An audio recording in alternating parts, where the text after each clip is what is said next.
Hello tout le monde, je suis super contente de vous retrouver dans une nouvelle vidéo. Aujourd'hui je ne suis pas toute seule, je suis avec Arnaud.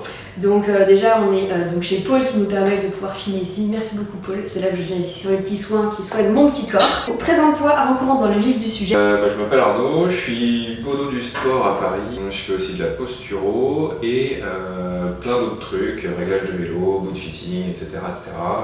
Palm fitting, voilà, plein de trucs mais toujours un peu orienté sport. D'accord. Pour justement permettre aux gens qui n'ont pas de solution thérapeutique d'avoir justement une nouvelle approche qu'on essaye de mettre en place, notamment avec des potes, puisque je fais partie d'une asso podo du sport qui s'appelle Podoxygène. Voilà. D'accord, ok. Je vous mettrai tout ça dans la barre info si vous voulez donc retrouver Arnaud sur ses réseaux sociaux ou tout ça, si vous avez d'autres questions. Comme ça vous pourrez lui poser. Pourquoi cette vidéo? Tout simplement. Donc moi, comme je t'expliquais avant qu'on commence à tourner, ça fait quelques années que je me fais traiter, incendier et même des commentaires pas très sympas parce que je ne sais pas courir, je n'ai pas la bonne technique pour courir, que je ne montre pas la bonne image à tous les cours de France, que je suis une bonne à rien. Mais vous pouvez retrouver tous ces groupes qui sont contre moi sur Facebook, je vous mettrai pas les liens dans la description, mais bon, si vous cherchez bien, malheureusement vous allez pouvoir bien trouver. Parce que je cours en attaque talon. Alors, il y a beaucoup de gens, voilà c'est ça, il y a beaucoup de gens qui vont se dire mais c'est quoi cette histoire? Alors tu m'arrêtes si je me trompe, mais en course à pied, il y a différentes façons de courir. Je pense pas qu'il y ait des mauvaises façons de courir, enfin bon, chacun court comme il veut, comme il peut, par rapport à sa physiologie, par rapport à plein de choses. On va dire trois grosses attaques. Il y a l'arrière-pied, le médio-pied et l'avant-pied. D'accord. Ce qu'il faut savoir, c'est que normalement, sur une attaque, de toute façon, elle se fait toujours sur la partie latérale du pied, que ce soit arrière, médio ou avant-pied. Ensuite, on va avoir des gens qui vont attaquer très en arrière, d'autres un petit peu moins vraiment sur la partie arrière, d'autres un petit peu entre l'arrière et le médio-pied. En fait, voilà, chaque personne va attaquer un peu différemment, mais les trois grosses catégories, c'est arrière-pied, mid-foot et avant-pied.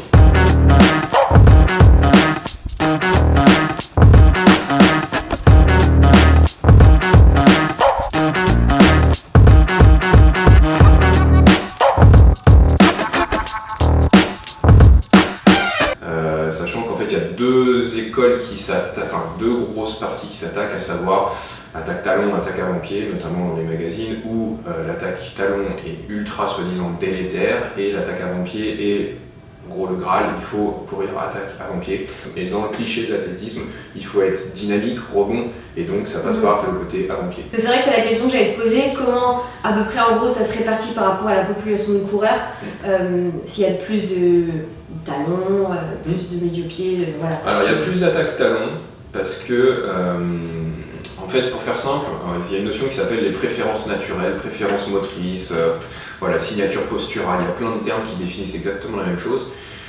Ces principes-là, c'est en gros comment est la personne et du coup comment elle va courir.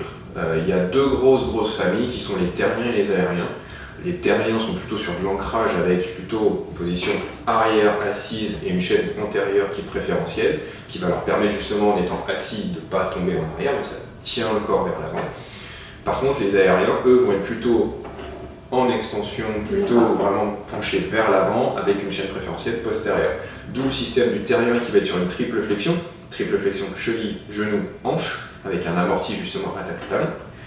Et un aérien qui va plutôt être sur un système masse-ressort avec le côté amorti avec le tendon d'Achille, donc plutôt médio ou avant-pied, sans poser le talon, puisque du coup on est sur un système de je viens faire un effet rebond. Et donc dans la pose du pied, pareil, il n'y a pas de spécificité, il n'y a pas de préférence, il n'y a pas de système mieux qu'un autre.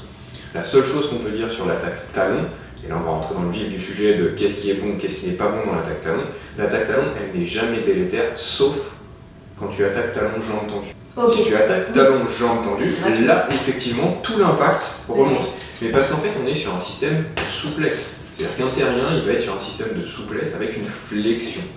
Qu'un aérien il va être sur un système de raideur avec un système ressort. Concrètement, il y a, normalement ce serait à peu près 50% qui attaquent talon, 25% à peu près médio-pied, 25% avant-pied. On voit que c'est pas forcément le cas puisque la vraie avant-pied, la vraie pose avant-pied naturelle, c'est quand même relativement rare, d'autant plus qu'on a des chaussures qui ont certaines, on va dire, stacks, certains drops, certaines caractéristiques, une certaine mollesse de mousse, et donc du coup on voit qu'il y a quand même plus de gens qui attaquent talon plutôt que de gens qui attaquent plutôt médio avant-pied. Et donc du coup, est-ce que toi, t'as aussi entendu un petit peu comme moi que l'attaque talon c'était mauvais, enfin c'est tout un truc. Moi j'ai l'impression que En fait, il y a beaucoup de gens qui me disent oui c'est mauvais, c'est mauvais. Il y a certaines personnes qui me disent aussi non mais tout le monde dit que c'est mauvais, mais c'est pas mauvais. Après aussi, mon autre question c'est changer sa foulée. Parce que moi en fait, quand on m'a dit ça, je me suis remise en question. Parce que moi je me remets en question, je me dis ok mince, je fais quelque chose de pas bien. On peut pas tout savoir dans la vie, donc du coup je me suis beaucoup remise en question. Et donc on m'a parlé de changer ma foulée.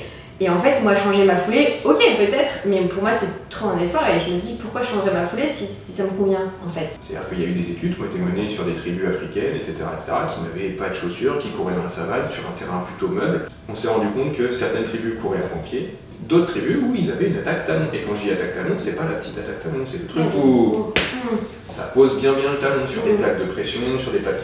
Et donc en fait, on a observé que justement il n'y avait pas de stéréotypes même, c'est comme par exemple les Maasai ou en République démocratique du Congo, les Maasai ils sont très grands, très fins, et leur rituel pour partir en guerre c'est je saute. Ça c'est des aériens purs. Par contre dans la tribu Maasai il va y en avoir qui sont plus aériens que d'autres, et d'autres qui sont terriens. Concrètement si tout va bien, faut pas commencer à chercher à changer sa foulée. C'est-à-dire que pourquoi changer quelque chose qui va bien? C'est comme quand on prend une chaussure, si ça va bien avec cette chaussure-là, pourquoi aller chercher un autre modèle de chaussure? Sauf si on veut effectivement faire une autre course, un truc vraiment spécifique. Mais quand quelque chose fonctionne, faut pas changer. Si on commence à changer, c'est là qu'on va commencer à faire des bêtises. Faut pas changer. Vous êtes fait comme ça, c'est tout. Naturellement, anatomiquement parlant, vous êtes fait comme ça. C'est une préférence naturelle. C'est comme ça. C'est chaque personne est comme ça. Vous n'allez pas dire à un gaucher d'écrire à la main droite. On s'est rendu compte que les gauchers contrariés, c'était pas bon. C'était voilà, le mec il fait pour écrire de la main gauche, il fait pour écrire de la main gauche.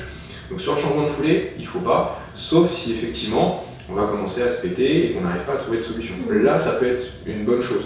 Ou le plus intéressant, et à mon avis c'est un des trucs les plus intéressants, il faut déjà avant de commencer de changer de foulée, il faut déjà faire des exercices spécifiques en fonction de chaîne monte ou chaîne poste. On va pouvoir justement dire ok, toi tu te pètes parce que tu es trop dans le rigide, du coup on va faire un peu d'assouplissement, on va travailler plutôt le gainage en centrale. Par contre la personne qui est trop dans le souple, on va lui dire ok, tu es trop dans le souple, on va te mettre un peu de rigidité, donc un peu de corde à sauter, de jumping jack, de trucs un peu dynamiques, un peu de tempo. Après on peut aussi jouer, et ça c'est super intéressant, avec les chaussures. Changer le drop, dire à quelqu'un ok, prenez une chaussure qui est plutôt rigide ou plutôt une chaussure qui est plutôt molle, et dans ce cas là nous on peut justement orienter le côté dureté short de la semelle où on a des grosses fenêtres. S'il est dans telle catégorie et qu'on veut le faire passer dans telle catégorie, parce qu'il est trop dans le mou, on veut lui mettre un peu de rigide, et ben il y a une chaussure qui a un short de, je sais pas, 70, on va le faire passer sur un short de 40. Je pense que c'est même les gens qui se mettent à la course à pied, les gens qui sont pas du tout coureurs, ils vont adopter leur façon de courir par rapport à comment... Mais de toute façon, c'est naturel. On court sans réfléchir. Le principe de la course à pied, c'est quoi de base? C'est je fais mon sport, je me vide la tête. Voilà. Après, on va rentrer dans le côté spécifique où on va se dire je veux préparer un semi, alors il faut que je fasse tant de minutes au kilomètre, du coup tel truc, tel machin. Après, on peut bosser la qualité du pose de pied au sol. Mais le principe de base, c'est je cours, je réfléchis pas. Ouais, bien sûr. Donc quand on réfléchit pas, on est sur une foulée naturelle. Donc les gens, ils ont oublié le côté plaisir de courir. Merci de le dire, hein, parce que... Maintenant, c'est que le technique, c'est le technique, c'est le technique. Et c'est que les chronos maintenant. Enfin, je respecte ceux qui le font, j'ai aucun problème. Mais j'ai l'impression que du coup, c'est un peu la pression. Et je suis pas la meilleure pour remplacer, mais les réseaux sociaux... les réseaux sociaux ça aide pas non plus parce que les réseaux sociaux on est toujours à poster sa performance et quand en fait on fait pas un bon temps machin on va pas trop poster quoi. Et donc du coup les gens sont toujours à dire ah mince eux ils font toujours ça moi je suis nulle. Et du coup je trouve que maintenant la notion de plaisir elle est plus là du tout quoi et c'est tellement dommage. Mais de toute façon les réseaux sociaux c'est sur ce principe là de toute façon c'est une aberration. Regardez, je sais pas ça doit peut-être arriver, moi ça m'est déjà arrivé mais j'ai regardé un moment les réseaux sociaux de mes potes, j'avais l'impression que je partais jamais en vacances, que j'avais une vie de merde, que... Parce qu'ils postaient toujours des photos, quand ils étaient en vacances, il faisait toujours beau, tout le monde il est beau, tout le monde il est super, ils sont tous en vacances tout le temps. Donc le principe de réseaux sociaux où je poste mes performances, c'est super, mais c'est super pour soi les performances, c'est pas super pour les autres. Après qu'on veuille, entre guillemets, des likes, des pouces, des machins en fonction de sur quels réseaux sociaux on est, je peux comprendre, hein, de toute façon on est une génération qui demande ça, qui recherche ça. Donc oui, mais attention. Il ne faut pas tomber dans l'excès, il ne faut pas tomber dans le stéréotype même de ça. C'est très bien de dire ok aujourd'hui j'ai battu mon record, c'est super, mais à un moment si on est en contre-performance, c'est pas grave, ça arrive de toute façon. Prenez n'importe quel sportif, n'importe quel sport, à un moment dans sa carrière, de toute façon il va devoir abandonner, il va avoir une contre-perf, il va avoir une défaite. Dans toute saison, on a des coups de moins bien parce que, encore une fois, on ne peut pas être 100% parfait tout le temps. Mais moi, c'est vraiment un truc de temps en temps, ça m'arrive de poster que je vais courir, au bout de 2 km, j'arrête parce que j'arrive pas, et je le mets, les gens me disent ah ouais, toi aussi, mais. Bah oui, mais en fait, voilà, c'est pour vous montrer. Et c'est comme les gens qui me disent est-ce que j'ai peur de l'échec? Moi, j'ai abandonné la Saint-Élion, j'ai abandonné des courses, et j'ai aucun problème à le dire. Et au contraire, je trouve ça me rend beaucoup plus humaine, et c'est vrai en fait. J'ai l'impression que maintenant, de faire un marathon en Ironman, tout le monde en fait, et c'est hyper facile. Maintenant, c'est hyper anodin, alors que non, je suis désolée, un marathon, même en 20 km, je suis désolée, c'est quand même dur. Et les gens ont perdu la notion des choses, quoi. Et pour eux, ils veulent toujours plus, toujours plus. Encore une fois, je suis pas forcément la meilleure pour en parler, mais c'est important de remettre les choses à leur place et de dire que on est tous humains, on a tous des failles, on a tous des moments bien ou moins bien. Moi, des fois, ça va pas du tout. Moi, des fois, ça va pas, je m'entraîne pas. Et c'est pas grave, et j'ai pas honte de le dire, hein, parce que c'est comme ça. Hein. Oui, mais parce qu'on est formaté pour la performance. Ne vous prenez pas la tête. Voilà, je pense que c'est sur ces derniers mots qu'on peut finir. Ne vous prenez pas la tête. Et faites les choses pour vous. Voilà. Bon, en tout cas, merci beaucoup. Trop cool d'avoir toutes ces explications. Je t'en prie. Et si vous avez d'autres questions, n'hésitez pas à poser à Arnaud. Je vous mets tout dans la description. Vous pouvez le retrouver. Bon courage à tous ceux qui préparent les marathons. En ce moment, il y a le marathon de Paris qui va arriver. Il y a plein d'autres marathons qui arrivent, qui se préparent. Avec l'arrivée des beaux jours, ça fait toujours plaisir de revoir des gens qui courent un peu plus, de plus en plus. J'avoue que l'hiver, c'est un peu plus compliqué. Mais en tout cas, trop bien. Et puis, bonne prépa à tous. Et puis, on se retrouve très vite dans une prochaine vidéo. Ciao! Salut!